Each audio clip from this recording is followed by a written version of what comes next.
메어리를 데리고 왔는데 메어리라는 여자는 뭐 아버지 왕당파에 맨날 파티만 하고 이런 여자가 갑자기 청교도에 그냥 막 기도만 하려고 그러고 먹는 것도 제대로 안 먹고 뭐 이런 어려운 노총각에 데리고 와서 이게 어렵겠습니까?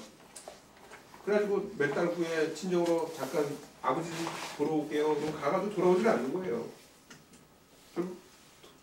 결국 돌아오는데 오래 걸렸죠. 한 2, 3년 걸렸죠. 2, 3년 걸려서 돌아왔는데 문제는 돌아와서는 잘 살았어요. 메리가 저기 나중에 좀 먼저 죽었죠. 아기한테 죽어서 그 정도로 잘 살았어요. 그 후에는 뭐 이렇게 얘기가 뭐 메리와 밀턴이 굉장히 또 계속 둘 사이에 어려웠다라는 말은 안 나와요. 그런 거 보면 뭐 큰 문제는 없었다고 얘기를 해요. 그 큰 문제는 없었다. 이 얘기는 또 이제 밀턴이 과연 이 글을 쓸 때 이제 개인적인 의견을 쓴 것이 아니다 라고 주장하는 사람이 굉장히 중요한 근본 이유가 되죠. 나중에 봐라요. 밀턴이 뭐 잠깐 뭐 어려웠지만 둘이 잘 살았는데 그런 자신의 개인 뭐 잠깐 그 부인이 도망갔다고 해서 이런 일이 섞였느냐 그건 아니다. 뭐 그렇게 그런 주장을 하는 거죠. 그런데 여기 그 에드워드 필립스라는 조카가 있죠. 에드워드 필립스는 그 밀턴한테 공부를 배운 사람이에요. 실질적으로 학생이었죠. 그리고 그 뭐 친했죠. 조카와 나이 차이도 얼마 안 나요. 그래서 조카와 그 삼촌과의 관계라기보다는 오히려 굉장히 친구 내지 이렇게 좀 뭐 그런 관계예요. 당시에 뭐 이렇게 선생과 제자 관계라고 해서 뭐 엄하고 이런 거보다는 거의 이렇게 뭐 공동 학자적인 그런 의미도 둘 사이는 그런 거죠. 개인적인 문제니까. 근데 그 사람의 에드 필립스 이게 중요하고 사실은. 근데 거기 이런 말이 있어요. 너무 화가 나서 밀턴은 그의 그런 거절당하면 그를 다시 받아들이자는 모욕스러운 생각되었다. 그런 의미로 그는 그런 결심에 논리에서 마음을 굳힐 생각했고 그에 따라 이론을 썼다라고 얘기를 해요. 이것도 상당히 굉장히 중요한 자료죠. 중요한 자료죠.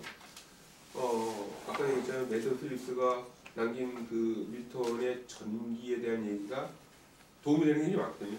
현재도 우리가 밀턴을 공부하는 사람, 전기하는 사람은 필립스를 굉장히 중요시 여기거든요. 아무튼 뭐 이래저래 얘기 나옵니다. 그 다음에 또 하나 재밌는 게 79페이지 보면 그 여러분 잘 아는 그 에나벨 페러슨이라는 여자가 아주 재밌는 말을 썼어요. 79페이지 네 번째 줄입니다. 여기 출발한 이 언어는 객관적인 거리에서 극화된 시인의 심리적인 전기로 보아 새로운 소설 장르의 원형으로 본다 이런 얘기예요. 그러니까 아마 이것이 이언론이라는 그런 책이 어떤 새로운 소설 장르다 이거예요. 그러니까 자신의 경험을 이용해서 그것을 직설적으로 표현하는 것도 아니고 어떤 논리를 가진 산문을 주장하는 그러니까 논방문을 쓰는 것으로서 자신이 얘기를 했다는 거예요. 그 새로운 소설 장르라는 거예요. 그러니까 물론 주인공은 당연히 밀턴이 되겠고 그래서 재밌는 얘기를 했다 뭐 이런 얘기가 여기 나오는 거 재미있습니다. 어쨌든 물론 밀턴은 자신에 대한 얘기를 그의 산문에 산문뿐만 아니라 투사삼손이라든가 신라고라든가 여러 군데 나와 있습니다만 그것은 학자에 따라 상당히 의견이 틀 수 있죠. 이것이 과연 정말로 밀턴이 자기의 정기를 투영한 것이냐 안 그것인가 이에 대해서는 우리가 이렇게 하자 이렇게 얘기할 것은 못되고요. 그럴 수 있다 하는 얘기만 좀 얘기하고 또 넘어가도록 하겠습니다.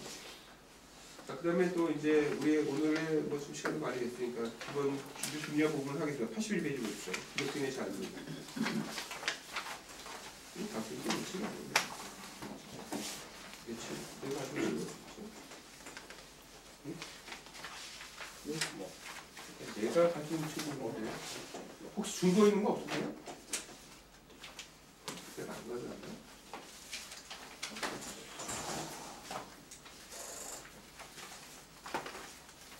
이건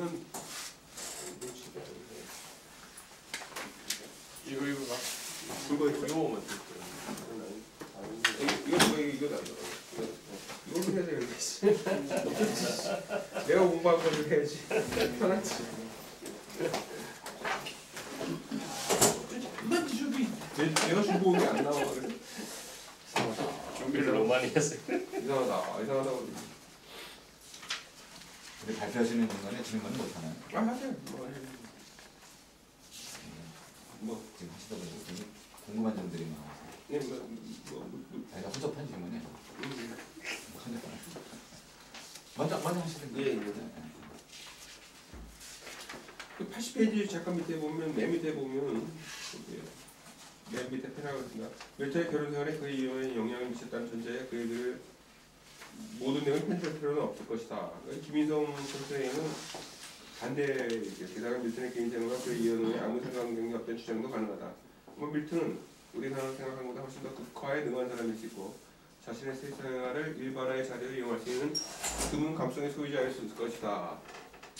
사후 밀턴은 결혼 수년 전부터 이혼 문제에 관심을 가진 것으로 보이며 후에 기독교리론에 관한 에서 같은 관점을 반복하고 있다. 이런 걸 봐서는 사실 그의 개인적인 일과 그의 이혼론과는 사실 분리해야 된다는 의견이 이 김인성 선생의 얘기입니다. 이거 아까 말씀드렸지만 뭐 외국의 유수의 밀턴 학자들도 뭐 크게 뭐 갈라져 있고 사실은 그게 중요한 것도 아닙니다. 뭐 밀턴이 개인적인 이유를 썼던 뭐 악냈든 그게 뭐가 중요하겠어요. 그가 무슨 얘기를 했느냐가 가장 중요한 것이. 82페이지 그거 이제 봅시다. 기독교의 자유. 여기에 이제 아까 제가 처음에 모두에 말씀드렸던 그런 자유에 관한 문제입니다. 그래서 우리가 밀턴이 라스트 르네상스인이라고 얘기하는 이유에 대한 게 처음에 나오죠. 밀턴 당시 영국 교회는 가톨릭과 마찬가지로 결혼을 성사라고 봤죠. 물론 굉장히 중요한 문제죠.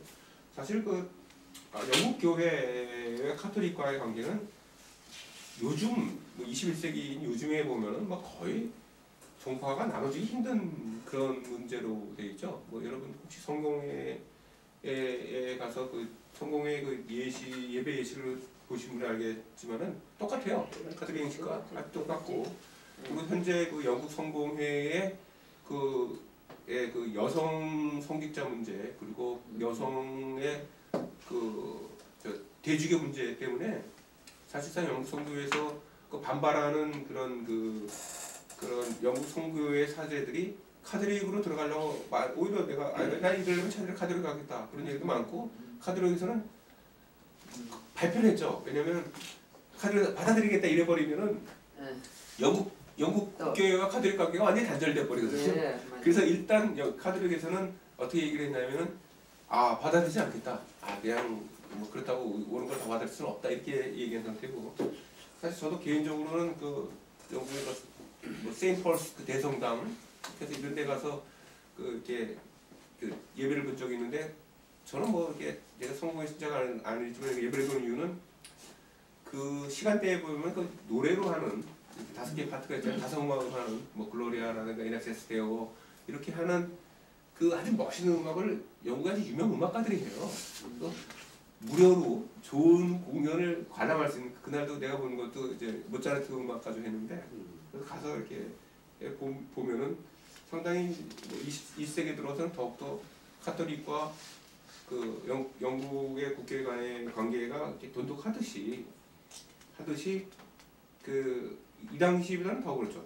지금도 사실 어떻게 되냐면 로만 캐톨릭에서는 만약에 로만 캐톨릭 예배가 진행되지 않는 장소에 갔을 때는 영국 교회의 예식을 따라서 예배를 보게 되면은 그 주의 예배를 완성한 것으로 이렇게 교회법상 얘기를 해줘요.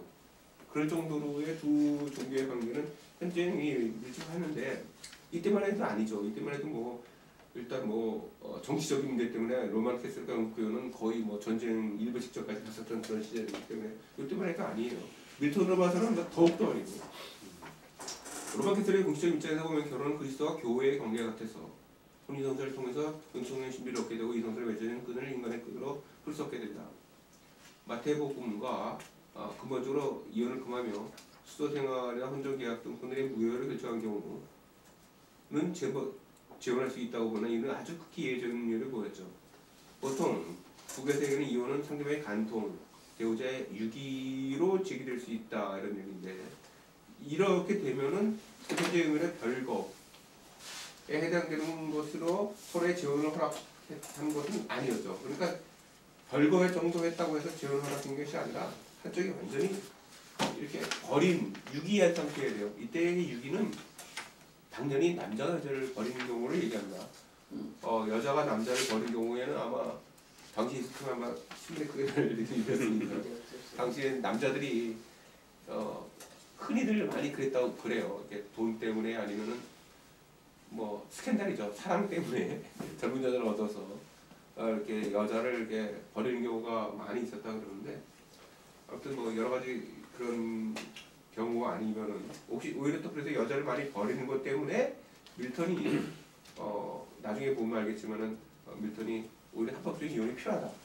합법적인 이혼을 하게 되면 어느 정도 돈을 여자에게 지불해야 되니까는 버리는 건 그냥 버리는 거고요.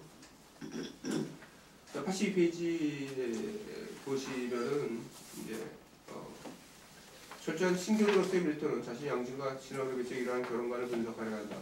그런 기존의 어리석은 주장을 그대로 접속한 것은 단지 얼굴만 있는 관습과 머리는 없으면서 영목적이고 육감적인 신체만 가진 실수의 결합으로 비유하고 성수의 권위에 의존해서 이혼에 대한 자신의 관점을 필요한다.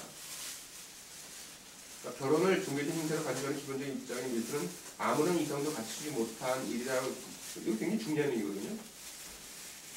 그러니까 리즌이라는 단어가 밀턴의 굉장히 중요한 단어인데 왜냐하면 이것은 결국은 리즌이라는 단어는 결국 신의 윌과 신의 리즌과 이렇게 쭉 연결되는 그런 단어이기 때문에 종교적 형태 즉 성사로서의 결혼이 인간으로서의 without all reason이라는 뜻이에요.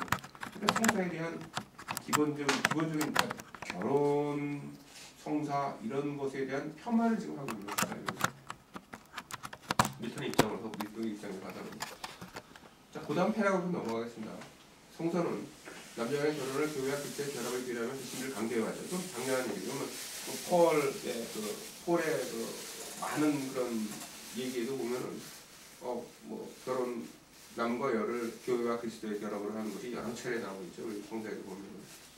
그러나 밀턴은 그리스도와 교회의 결합에 결혼한 부부와 비교하는 것은 영육간의 완전한 결합을 이뤘을 때만 해당된다.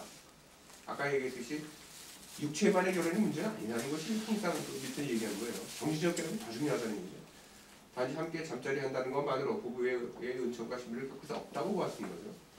부부를 한 몸으로 만드는 것은 육체가 아니라 마음과 정신이고 그리스도와 교회의 관계가 지니는 신비를 마음은 부부에까지 일괄적으로 적용하는 것은 옳지 못하다고 얘기하는 것입니다.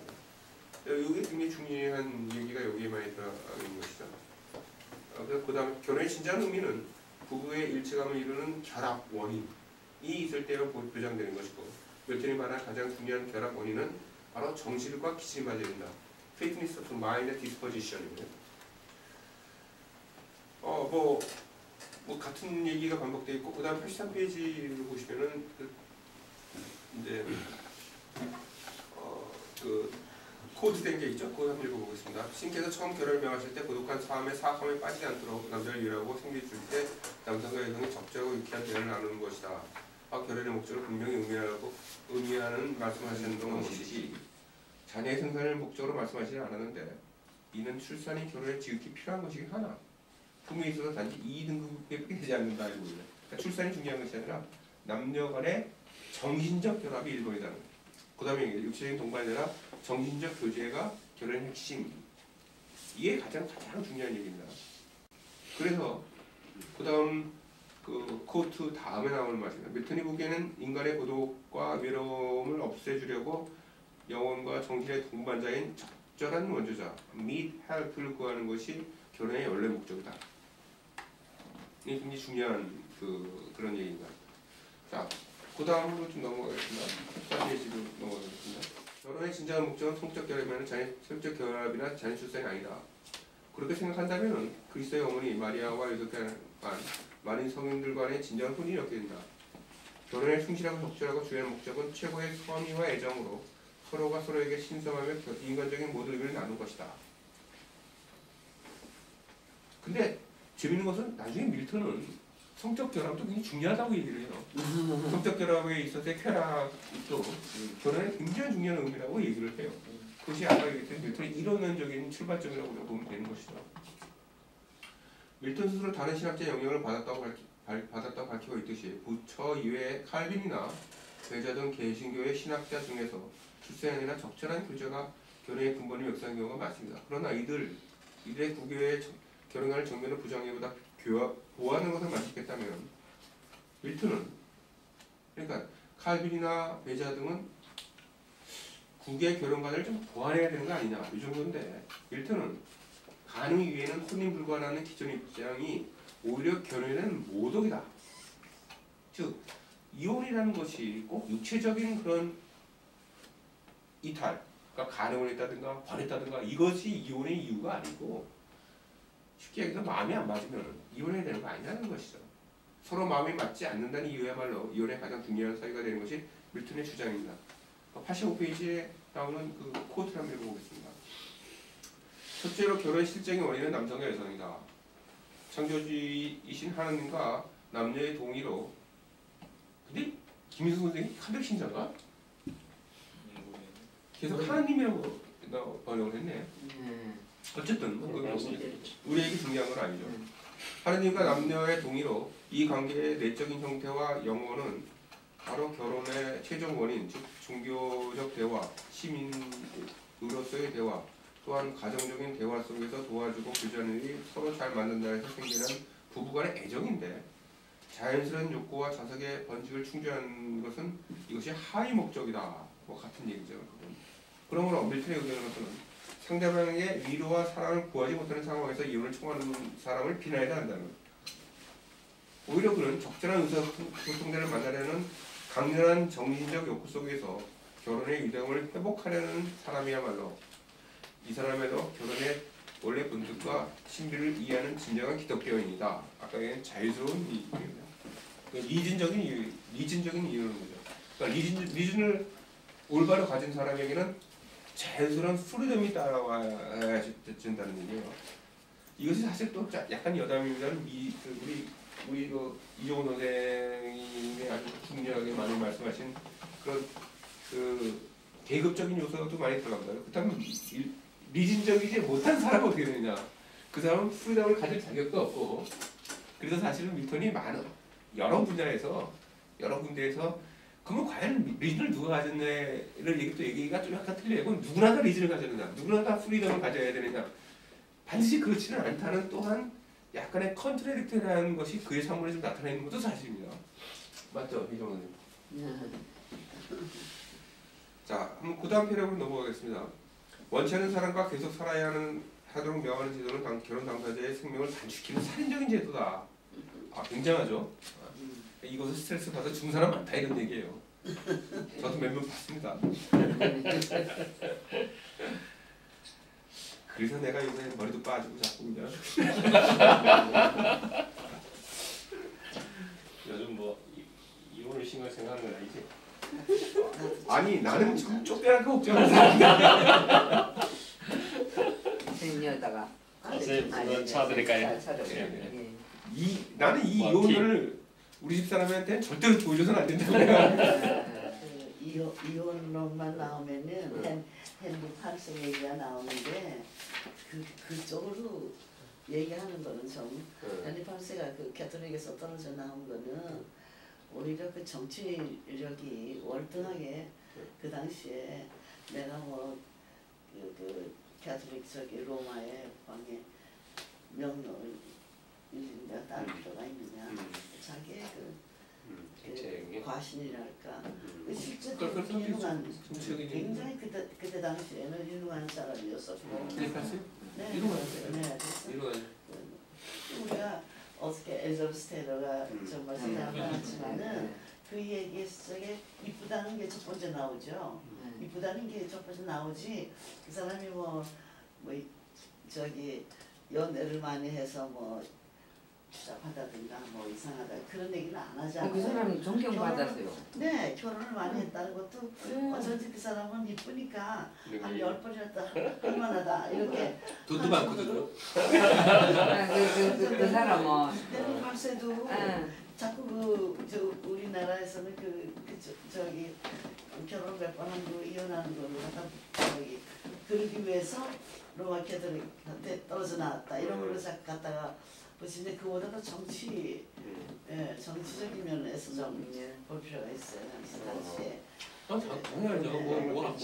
모든 사건이라는 것이 하나의 요인만 가지고 일어날 수는 없거든요. 그게 이제 기폭제가 되는 거겠죠.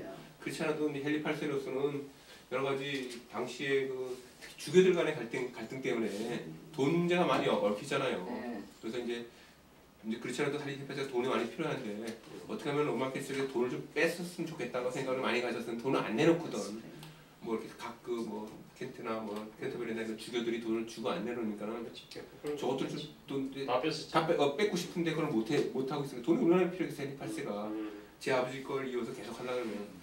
근데 이제 이혼이 좋은 핑계가 됐겠죠. 좋은 핑계 그 얘기는 이제. 그리고 또 속초만 손발 애들도 많았고 손볼 보고 싶은 애들도 많았는데 이 기회에 그냥 한 방에 다 해결해버리는 돈도 없고 속초만 애들 다 수청해버리고 로마의 관계를 끊으면서 그래도 여자들에게는 좀 아주 냉혹했다 그 남자가. 정말 그 천일을 이런 사람이 그런 냉혹했다고.